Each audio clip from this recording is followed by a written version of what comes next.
Good evening, Mayor and Council. As you know, the Finance Department, along with the Utilities Department and our consultant, Burns and McDonald, have been working on the water rates for the last year and a half. At this time, I'd like to introduce David Nauman from our firm of Burns and McDonald to make a presentation on the water rates.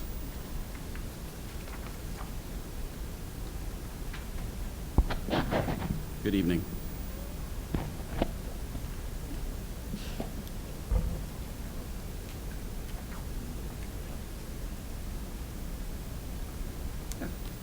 And I can work it. Thank you. It's an honor to be here with you this evening to talk about your water and sewer utility and some of the financial work we've been engaged to help them with.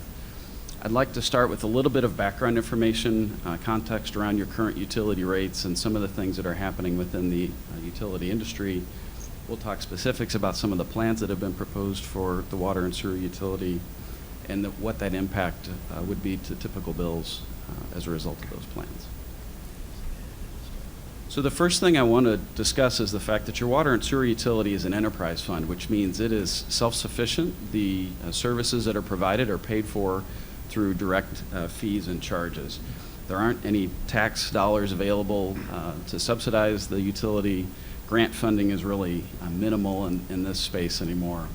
And all the projects that are developed by your utility and implemented are paid for either through rates or through the issuance of debt.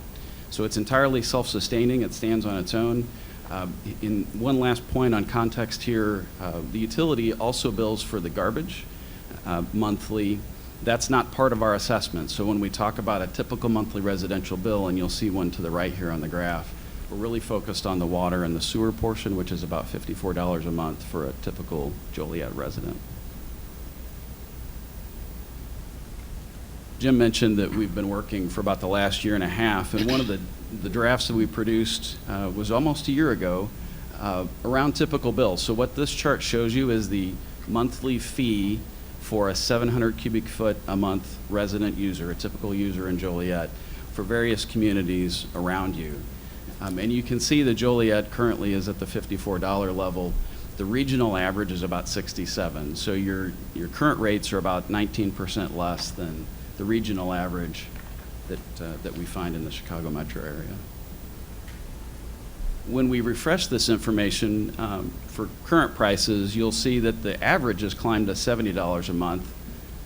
The Joliet fees are unchanged, so you're still at 54, but that difference between the average and Joliet now is about 23%, so it's grown over time as other utilities have increased their rates in the last 12 months. This slide's intended to give you a little bit of a feel for what's happening with water and sewer rates nationally. So the red line represents general inflation, the consumer price index that we all hear about in the news. It's rising at a rate of about 1 to 1.5% a year, and that's depicted in that red line. The blue line is a water and sewer utility index, also tracked by the Bureau of Labor Statistics. And it will show you that the cost to the consumer for water and sewer service has been increasing at about a 5 to 5.5% a year rate. So water and sewer rates have been dramatically outpacing inflation when it comes to cost escalation, really since the mid-'80s. I stopped this chart at 2000. The last item to note here is the change in Joliet rates. So the green line represents the changes that have been made to Joliet residential rates since 2000. And you'll see some activity, pretty substantial increases in 2009 and 2011, but rates have been flat, unchanged for your community since then. Let's talk just a moment about some of the factors that contribute to those rising rates. Most of the utilities we work with don't see a lot of growth. There are some exceptions in some parts of the country, but a lot of the communities we work with have pretty flat revenue trends. So revenues are pretty flat. Operating costs are getting more expensive, and so that squeezes the dollars that are available to implement projects. It reduces the pot of money available to invest. But the last two issues on the page here are really substantial, and they affect your utility as well. The cost of compliance with clean water regulations requires a lot of investment and reinvestment in your system. That's true nationally. That's an issue across the country. As is the reality that we have a lot of buried infrastructure a lot of pipes that are underground that are old, that are over 100 years old, past their useful life, and need to be renewed and replaced. That's also an industry issue, but it affects your utility as well. And part of the plans that have been developed address both these points. So one more moment on some of your financial challenges, and then we'll talk about the plans that are proposed. Again, rates have been unchanged since 2011, and we know that there are some projects that have to be done. There's a long-term control plan and a phosphorus removal project that needs to be implemented at your wastewater plant. Total for those projects is $106 million, so a fairly large obligation all on its own, in addition to renewal and replacement in your underground infrastructure. And what your utility staff is striving toward is a 2% a year replacement, so replacing about 2% of the system a year as a best practice. All of those factors conspire to create a situation where revenue under existing rates just isn't sufficient. The next few pages are just for reference later if we need them, but this first one lays out those IEPA mandated projects, total of $106 million. You'll see the information in your packet, as well as some maps showing you where the first 5 years of renewal and replacement are proposed to be. So this map will show you over the next 5 years the segments of pipe that are intended to be addressed. And then there's also a list of those projects, a detailed list if you are interested in some of the deeper detail. And then the same thing on the sewer projects, the areas, the watersheds that are targeted for reinvestment and renewal as part of the 5-year plan. And again, a list of those segments. So we'll jump now to the punchline. As we examine your revenue requirements, the cash needs of your system, both for operating and capital costs, what we're proposing is a series of revenue adjustments that range from as low as 2% pretty far down the line, but in the near term are relatively high, 12.5% in 16, 10.5% in 17, and 4% in 18. You'll notice that the first 3 years are in a different color than the last 7. And the idea is that we'd recommend you adopt a 3-year plan and then evaluate after the first 3 years as to whether or not the forecast has changed. These plans tend to evolve, and it merits a look. We wouldn't recommend that you adopt a 10-year cycle of rate increases. The average across all 10 years here is about 7%.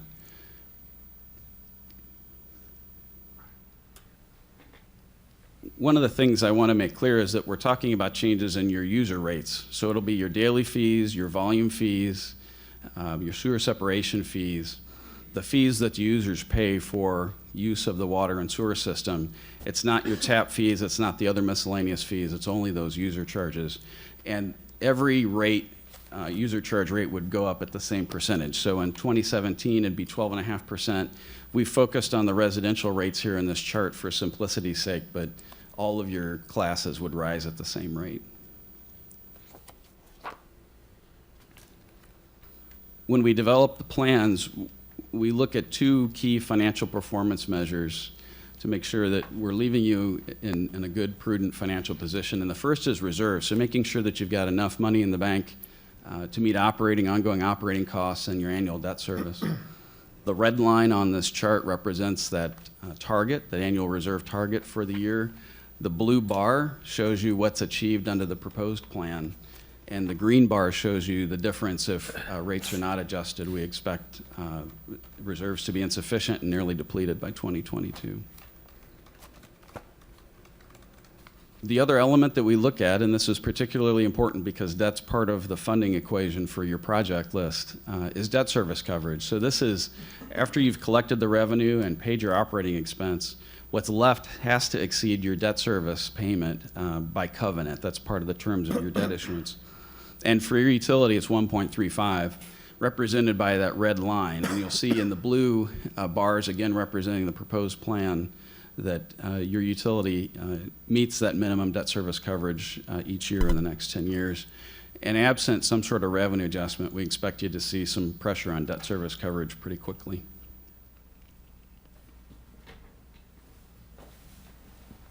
The last couple of slides here will translate these rate increases into impacts to typical bills. So I mentioned a moment ago, $54 a month is that current average. That first increase, the one that would be effective in November of this year, would push that to $61 a month. So for your typical resident, it's about a $6 a month impact. If I look forward 3 years, that accumulates to the $70 bill that you see off to the far right. But keep in mind, this is a static look. We haven't reflected any changes in other utilities around you. If that average, regional average, continues to increase at 5%, 4.5% a year, you're still going to be well below the average.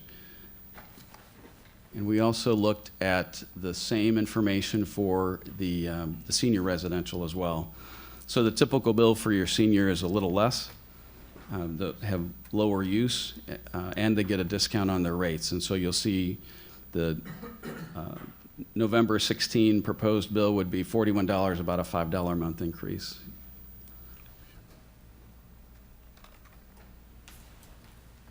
So that's the nuts and bolts of our analysis. I'd be happy to address any questions you may have. Questions? Well, Mayor, when I had my little meeting with these folks the other day, 12.5% right off the bat. And I said, I propose maybe 6, 6, and 6, a little more palatable, because people are just getting back on their feet, and to be hit with this all of a sudden is a lot. And I understand the projects have to be done, but as I explained to Allison and Mr. Gadati, and was it you on the phone that day? I was. Okay. For seniors, that extra money is, a pound of hamburger for supper, or it's medicine. And I know seniors will not take a shower. Not all seniors, but there are seniors that won't take a shower to save on water. And there's other things that they do that, as they get up there and they get older, their faculties aren't all there. And I'm not saying all seniors are like that. I'm not saying that. I'm just saying as folks get older and live by themselves, that's what they do, because I've taken care of folks like that.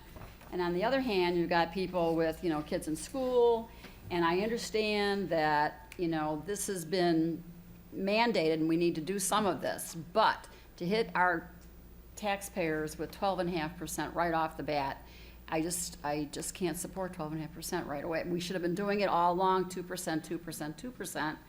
We didn't do that, and now to make up for it, we're putting on the backs of the taxpayers, and we don't know coming this election what other taxes are going to be coming down the line. So that's just my opinion. Okay. Mayor? Oh, yep. And this is more for, I guess, internal and staff, and not so much, I understand as a consultant that you're looking out for best practices and best proposals. I would be interested to talk to some of the people from Waukegan, Frankfurt, Crest Hill, Morris, Oswego, who have maintained below us, and see why they have. Is there something different we can be doing or our management can be doing? I want to make it clear that for the $106 million in mandated IEPA projects, there's really not a choice. If we were to vote down that section of it, they're going to force us. But I would probably align myself with a similar thought process as the councilwoman just explained. I think that, it's a shame that for 30 or 40 years, when times were much better, we didn't increase it. There was a lack of vision and foresight, to be perfectly frank. And to do it all at once in the 3-year, 4-year, 10-year span, I would be more comfortable toning it down. Here. Yes. We were asked to do this last year for lower than 12%. Councilman Hug asked for another study to be done to find the money someplace else, which it couldn't be found. There was some savings through the Water and Sewer Department that are going to be implemented as we go on. And I agree with Councilman Kuhlman that it'd be nice if we would have did this in the past. But we're here today. We need to do this. If we don't pass it, it'll be a much bigger increase next year. Just for, not for yourself, but for staff, originally, when this was presented to us, was this last December? I believe it was. Yes. It was over 4 years, it was a 28% increase. How come now over 4 years it's a 50% increase? Why the change? The council wasn't easily able to be persuaded 28% over 4 years. How come now 50%? What's the difference? Part of it is, again, catching up and avoiding kicking the can further down the road.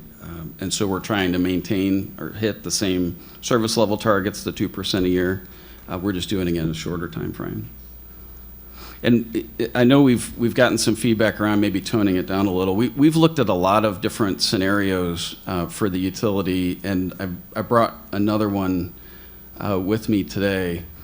And this one, we would start with 3.7% increases. So rather than the 12.5 and the 10.5 and the 4, try and enter the first phase of this with something a little more toned down. And in doing so, we can do that. It removes about $3.5 million in funding for renewal and replacement. So we're going to be implementing less initially. But you can see that the subsequent bars, again, if we intend to catch up and implement a program that puts you in good footing with renewal and replacement, it forces the increases later on higher. Again, we would recommend adopting the first 3 years and then reevaluating. Part of the process here will be a learning experience as the renewal and replacement activities improve and increase. You're going to have a better feel, your staff will have a better feel for the project needs that are coming. But this would be an alternative. It reduces the increases initially. Okay, I think you just answered my question, because I was actually looking for a little bit better plan going out, a lower plan going out, and I understand the renewal and replacement piece. I also understand if we don't do this, what we're facing.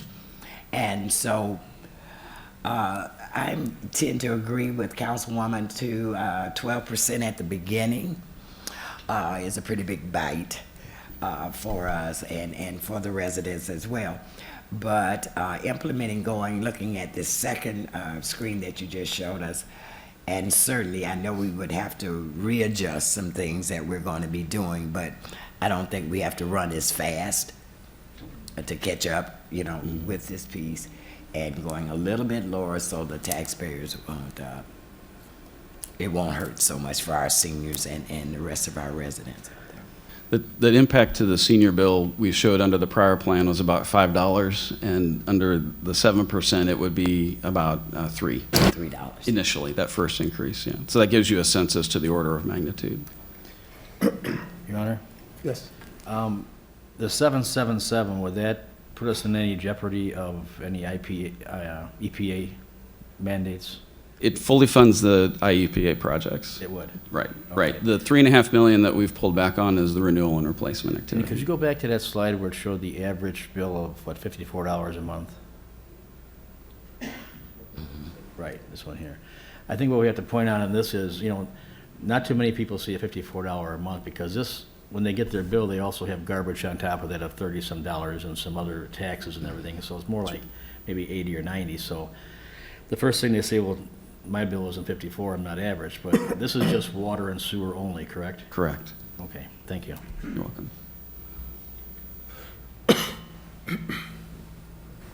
Okay, thank you. Thank you. Next on the agenda is a managing broker, executive realty success. Jeff Gregory is here to recognize the City of Joliet Down Payment Assistance Program participant.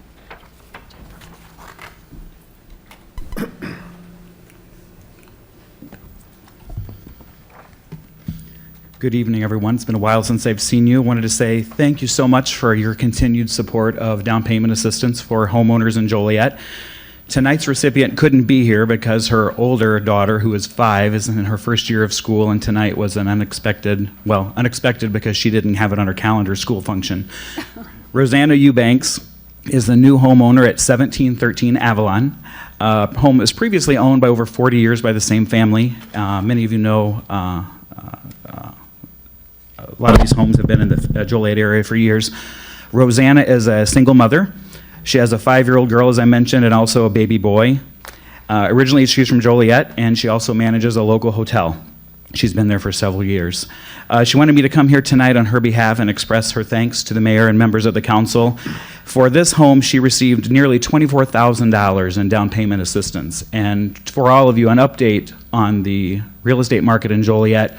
It is very, very difficult for first-time home buyers to find affordable housing. That segment of the market has become very, very competitive, and this particular woman had been looking for several months. And so she was able to apply for the program, was able to be approved for the program.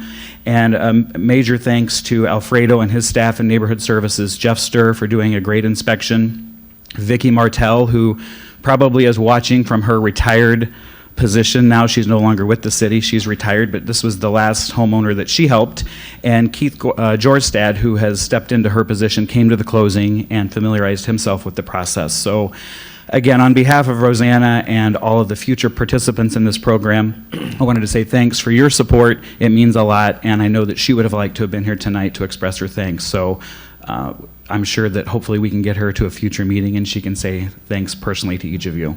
Thanks again. Thanks, Jeff. Mayor, I received a request to go into a closed session at this time, and after which we would reconvene the meeting. Is there a motion to go into a closed session to discuss personnel, collective bargaining, land acquisition or conveyance pending or threatened litigation, after which we will reconvene the meeting? So moved. Second? Been motion and seconded to approve. Councilwoman Gavin? Aye. Councilman Aye. Hug? Councilman McFarland? Aye. Councilman Morris? Aye. Councilman Mudrin? Aye. Councilwoman Coleman? Aye. Councilman Turk? Aye. Motion carried. How are you doing today? Okay.